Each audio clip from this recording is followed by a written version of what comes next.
resepi cili kicap ni mudah je nak buat. Tak perlu nak masak-masak. Cuma sediakan bahan-bahan, blender, masukkan je semua dalam blender, blend. Lepas tu dah siap. Mudah je kan?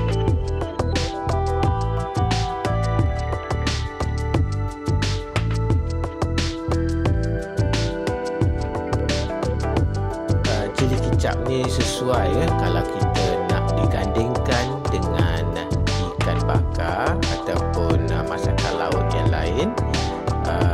Serta juga dengan tahu perkedil ke, memang sangat sesuai.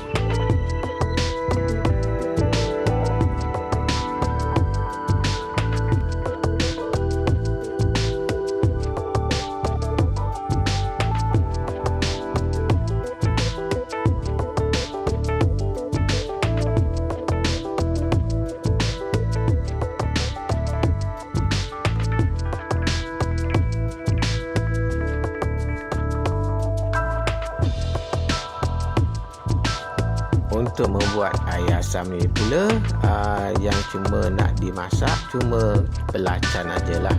Bakarkan sikit, bagi dia power bau dia dan sedap. Lepas tu baru campurkan dengan bahan-bahan yang lain. Yang nak pedas, ikutlah jumlah cili yang diberikan, tapi kepedasan, manis dan garam tu kena adjust sendirilah mengikut cita rasa masing-masing. Kalau nak manis, tambahlah gula lagi. Kalau nak pedas, tambahlah cili lagi. Yang ini kita bagi basic, yang ini asas semualah. Mudah je, boleh cuba.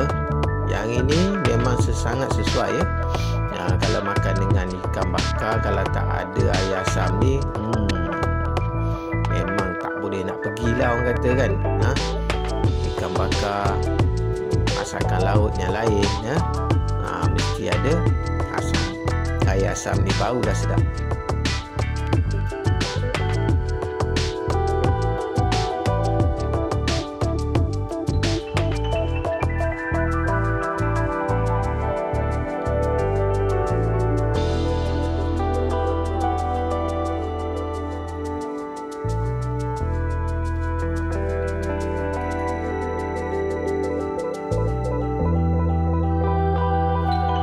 Okey, dah selesai.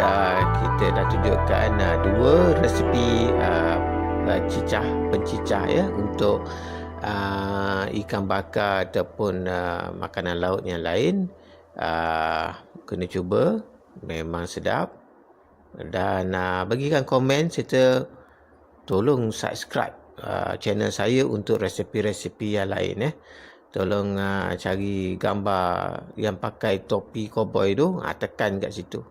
Tolong subscribe dan tekan loceng untuk resepi yang lain. Terima kasih. Kita jumpa lagi. Bye.